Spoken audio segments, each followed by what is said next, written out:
In this video, I'll be spending 100 days on a Minecraft SMP server called ErraticCraft, which is my own server. It's pretty cool. Where we'll be doing tons of farming, building, and of course community events, which is the coolest part of these online servers. So if you end up enjoying this video, then make sure to subscribe to help a small YouTuber grow, and check out the Discord link below to get a chance to join the Minecraft server yourself. Just a small disclaimer before we go, this video was not planned to be a 100 days video from the start, so some of the footage might be missing, re-recorded, or just straight up not correct for the day that I'm talking about. So there's no reason for you guys to comment about it if you realize that the day counter might be a little bit off. Kudos to you, but if you do want to see me complete a true 100 days challenge, then let me know down in the comments below, and then I'd love to return to this format in a later video. Alright, let's get into it. So I normally live stream all of the community events, such as the first day, but sadly I were too sick to be live on camera. Luckily it would have been a pretty boring video anyway, as we just said hello before Cat and I then quickly left the spawn island in search of the perfect place to settle down with each of our base plans. This season we got 4 community islands with each of their own purpose. Island 1 is the spawn island, which is of course where we spawn, and for some sort of spawn build as well as other community stuff. Island 2 is the shopping island for all of the server's shops. Well, surprise. Island 3 is PvP island for all the PvP arenas, which is also a great thing about community servers like this. And then finally, Island 4 is just a community area meant for creative community events. While Pike settled close to spawn, Silren went straight for the new swamp features, and Trash Panda, his whole family, yes, his whole family of 6, is now on ErraticCraft, and Dirty Dog, which is basically part of his family, I guess, settled here creating the Panda Will, with more players joining us later in the season. Cat and I headed north with Cat settling in the desert, while I went east to claim a beautiful area with a mix of plains, forest, water, and mountains. But before setting up camp there, Cat and I agreed to meet up in the middle and set up a starter base together to get started. So on day 4 and 5 we started building a simple starter base with the nearby materials. Sandstone walls and jungle wood for the roof. This also included filling these absolute death traps of holes in the desert, as well as building a small simple lava farm. The next 3 days Cat and I went out looking for iron in the huge caves underneath the desert, and first off we were really lucky, and then everything went, well...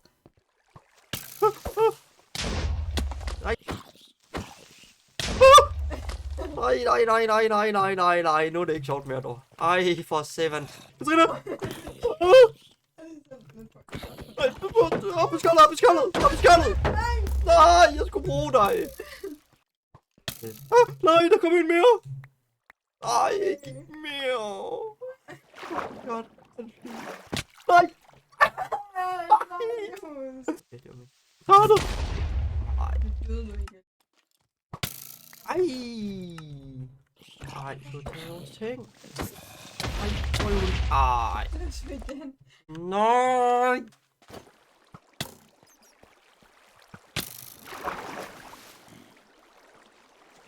Nej! Så får jeg også ting. Jeg stikker ned, ja, lige lidt til højre. Fuck! Fuck! Ej, der er et skelet lige her. Ej, han har taget skjoldet. Yeah. So with such bad luck, or just pure lack of skills, I guess that's probably the case, we decided to farm instead of mining and get some cows and some sheep, which we actually succeeded at, so I guess that's a win. I count that as a win. So we started day 10 still without much iron, but plenty of will. This time trying to do our own mine instead of going into a cave, although strip mines are kinda outdated in this version of Minecraft. Well, it worked in the past, so, and it's a bit safer, so we kinda tried it. After a few days of mining, we found our first fossil. I've been playing this game for years, like, I don't know, 10 years or something, but never been able to find one of these, so that was pretty cool. So we knew the bone meal would be a great for our still early game, so we mined all of it before we went on. And then finally, on day 13, we found our first diamonds. On day 14, we were finally in full iron, and we now started finding even more diamonds. And just to make sure that we were completely settled and had all the things that we would need in these first days, I went out from day 17 to 19 to mine off camera to get loads of iron, coal, lapis, and diamonds. And yes, I know I say off camera, and then you kind of have to prove that you did it, and well, that's a whole thing, but it's an online server, so I can't really do that. But then again, I actually can, because I'm the server owner. But yeah, you just have to trust me on this one, okay?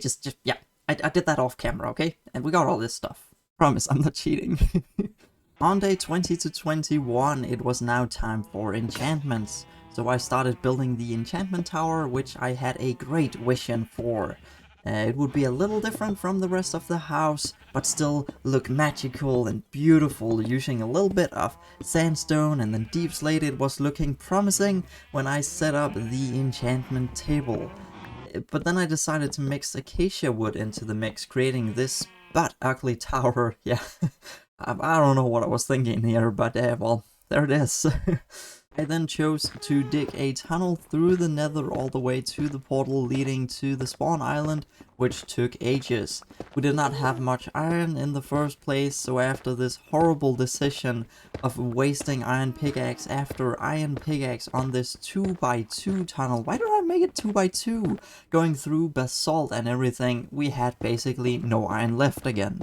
Anyways, I were the first one on the shopping island, so I started clearing some space for my shop before I set up a simple lava farm that people could pay for using while setting up their own shops.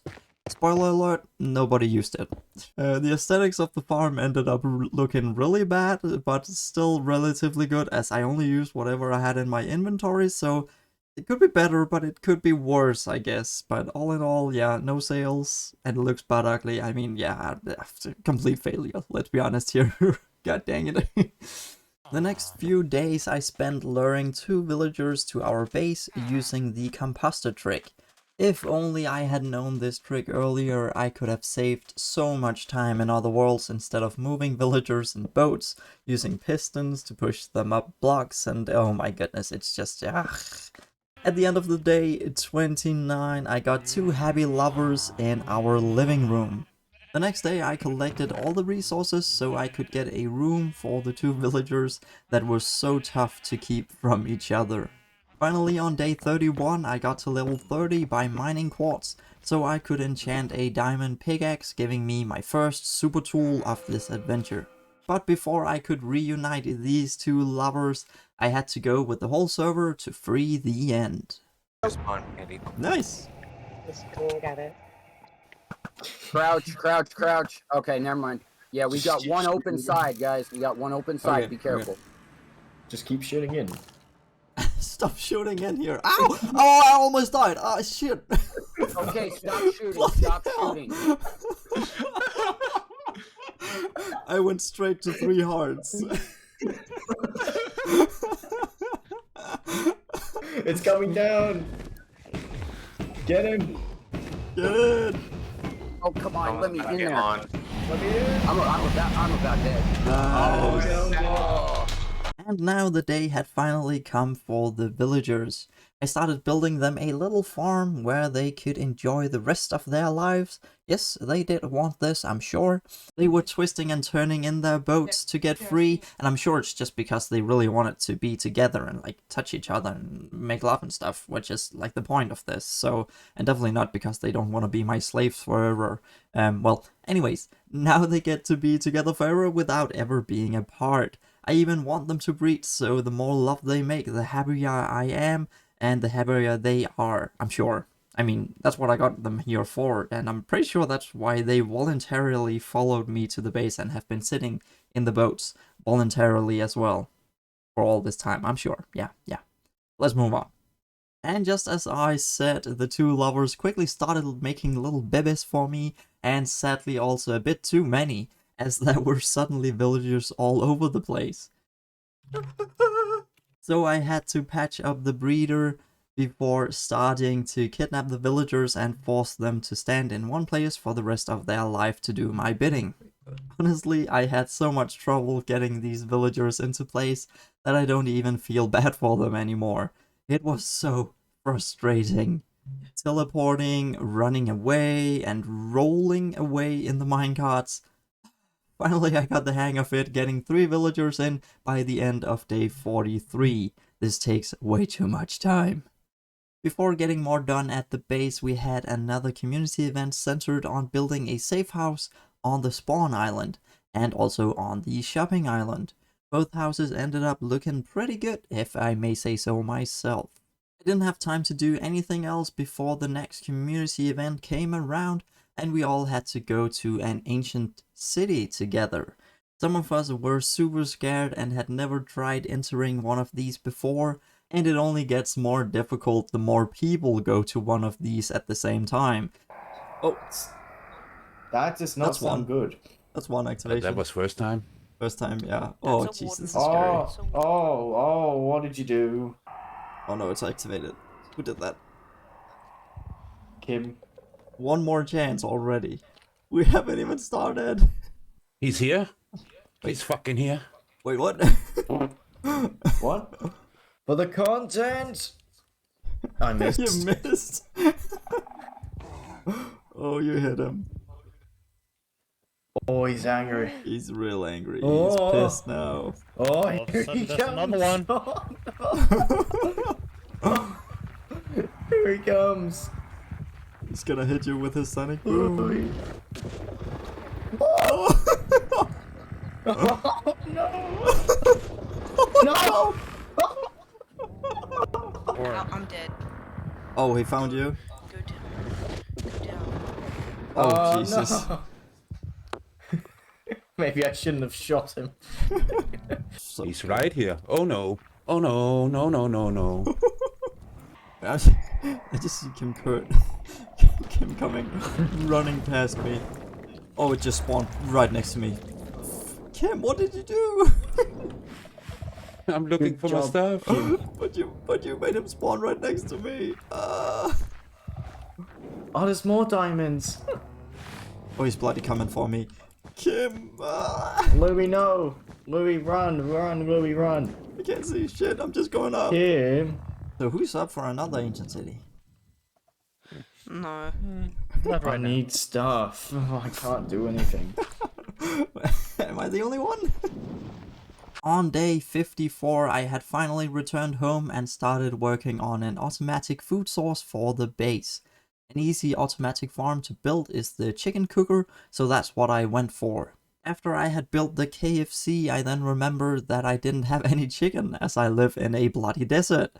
But luckily we're on an online server, so not only 1 but 3 friends came to my aid. Kim Kurt brought some adult chickens for the farm, while Pixie and Trash Panda brought a whole chest of eggs for me to hatch in this tiny space of the farm.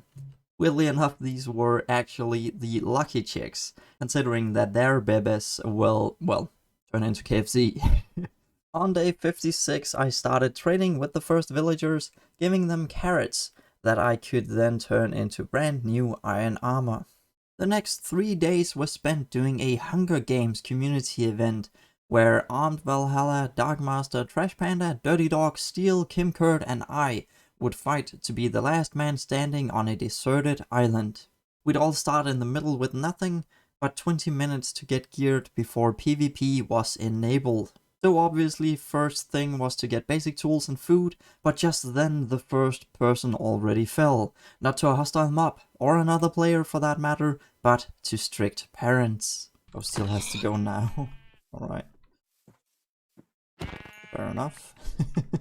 And as night fell, I quickly got a stone pickaxe and went down to the mines to find some highly valuable iron. Without iron armor, I would not become the victor of this game. Just as I had smelted down my first pieces of iron and made a shield, the second fighter fell. Quite literally, as Trash Panda hit the ground too hard. Not long after, the third challenger was blown to pieces by a creeper, now leaving only 4 players to become the winner of the event.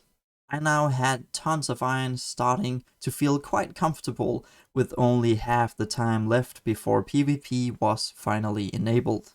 And with axe, shield and chest piece equipped, Kim could, god dang it, cheese equipped, are you kidding me?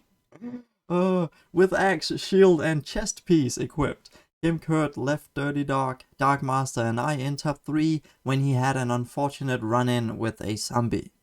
Just 2 minutes before the PvP was enabled, I now had full iron armor and I was ready to resurface to get more food and prepare for some violent encounters with the remaining challengers. Night was once again falling and I would cook more iron for a bucket and a ton of meat so I could heal during the inevitable battle to come. And that's when I had the genius idea to tame a dog that could protect me and maybe even help me win against the others. I kept gathering more bones for another dog, as I saw in the chat that Dirty Dog fell from a high place. This actually turned out to be an ice-cold murder by Dark Master, the last man standing between me and the title as the Hunger Games champion. We still had about 8 minutes till the finale fight would stand in the middle of the island, so I spent the time gathering extra gear and taming another dog. And so the final battle could begin. Dark Master with a sword and a lava bucket in one corner, and me and my dogs in the other. Let's see how it turned out. Uno, dos, siete, go. Take that as a go. It's Spanish. You guys had to go to the one spot I can't see from here. Oh, and the dogs are getting... There we go! Oh. Yes! See, I told you, the gem of approval. Yeah, Nice. the dogs was a good tactic. Dogs was Yeah, a I great would have tactic, yeah. never thought about that. I would have never thought about dogs. As soon as I saw the dogs, I thought, yes, I'm gonna get some bones and then return to this place. No, that was really good. That was Right. a good tactic. After that extremely intense experience, which I'll definitely do again later this season or the next, it was now time to make a proper PvP arena, which we built around the same final arena of the Hunger Games event. The area will function as a multiple persons arena, while the inside of the mountain will be the 1 versus 1 arena. On day 64, I realized I had been a complete idiot trading slow-growing carrots and such with the villagers, as I would never get anywhere with that speed. So I started chopping down jungle tree after jungle tree and selling the sticks to Fletchers, giving me more emeralds than I had ever had before. As you can quite clearly see, I have never done a trading haul before. With the emeralds, I bought tools from the toolsmith and armor from the armorer, trying to level both them and myself up. This cycle of chopping wood, trading sticks into emeralds, and then emeralds into gear and levels continued all the way to day 69, nice, when I could finally buy the final pieces of diamond armor, completing the first goal of the video of trading my way to full diamond armor. Only problem being my curse of binding iron boots that I first tried to get rid of by throwing myself off a tree. After again realizing that my initial ideas always are horrible, I went closer to Cat's base to go stand on a cactus. And in only a few seconds I could finally equip my full set of enchanted diamond armor. Super success. The next few days was spent trading with more villagers to try and get the golden carrot trait, so I would never have to farm food anymore. Besides that, I spent a lot of time at the Ender Render getting levels to fully enchant all the new diamond gear that I was getting. It was only then I realized that you can fortune carrots. Oh well, it's all a learning progress and we can't all be pros from the start. And apparently I will just never become a pro. I'm sure this is the slowest 100 days player you've ever seen, right? Isn't it? Well, anyways, I kept trading carrots, feathers and sticks to get better and better traits. Now that I had Fortune 3, I chose to try and find some more diamonds so I could finally buy some stuff in the shopping area. This is always a risk as I'm extremely good at dying in this game, so I could potentially already lose all of my stuff right here. But I actually managed to get down to diamond level without dying, giving me a massive find of, wait for it, 6 diamonds. But then I found a goddamn mineshaft, my biggest weakness in Minecraft. If you haven't seen my first Minecraft series, you should first of all go back and watch that. Some early but good MagentaLewi content right there. But what I did in that series was constantly finding and always exploring mineshafts until they eventually always killed me. So I would lose all of my stuff again and again. But I actually managed to survive this time, finding 1 gold. Okay, then finding 1 name tag and 4 iron. Wow. Then finding, let's see, drumroll, 1 diamond. Let's go. Okay, definitely worth the risk. In all seriousness though, I actually ended up with 4 golden apples, 3 name tags, and 34 diamonds. So on day 75 I went on a shopping spree. First buying a shulker box from the cool shulker shop, and then visiting the newspaper headquarters. Yes, we do have a newspaper on ErraticCraft, and it's one of my favorite things from this community ever. Kim Kurt makes map art resembling newspapers, reporting on Minecraft news and things happening on the server. Look at that awesome logo he made for the newspaper. I mean, damn, that's cool.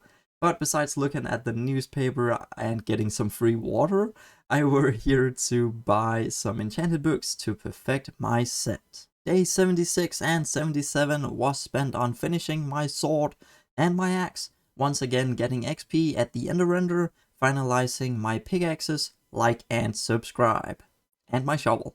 With that done, I then repaired all the gear, enchanted my leggings and helmet, and with that I were now pretty close to having the absolute perfect set of gear in Minecraft. For the next 5 days I then continued chopping trees and selling sticks to get enough emeralds to buy a whole diamond gear set for Cat as well as backup sets for us both, which is also one of the goals that I set myself in this video.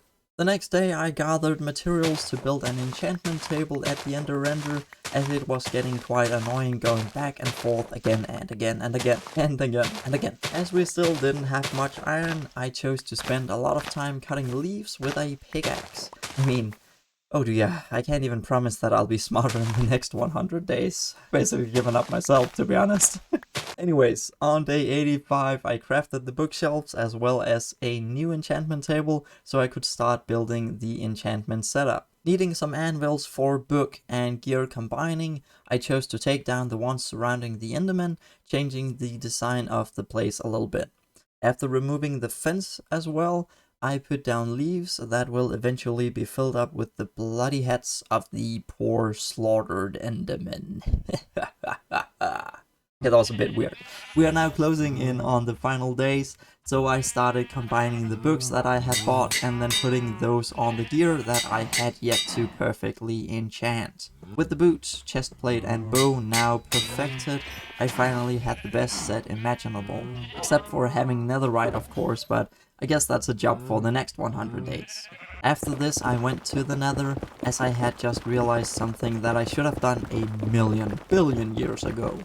I'll explain in a second, but what I did was slaying as many blazes as possible and picking up some nether wart. We hit day 90, I made an ender chest with the newly acquired blaze powder, in which I put a magenta shulker for my gear and a light blue shulker for my valuables.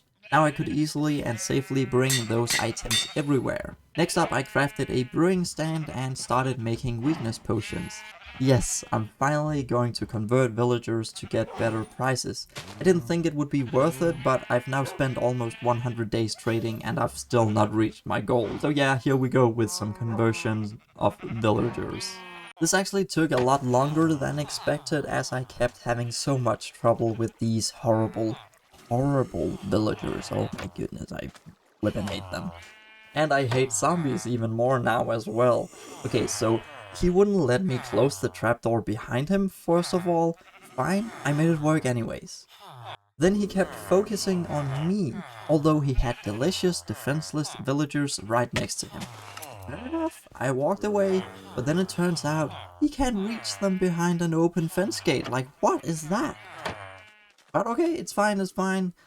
But then I accidentally let one of the villagers out. But he's still focused on me. Like, stop it. Then finally I got the first one converted, but I had so much trouble getting this feller back into his cell. It was unbearable. I wanted to move this trading hall to a new base later, but you know what, screw it. I'm never moving these guys ever again. Alright, so after 3 days of messing around with these bots, I could finally convert them all back to human form and exploit their new love for me as their savior, although I was the one who kidnapped them, force breed them, and then trapping them, and then finally feeding them to a hungry zombie. Like, what in the world? Why do you like me? For the next 4 days I kept grinding sticks. Wait a second, that sounds really wrong.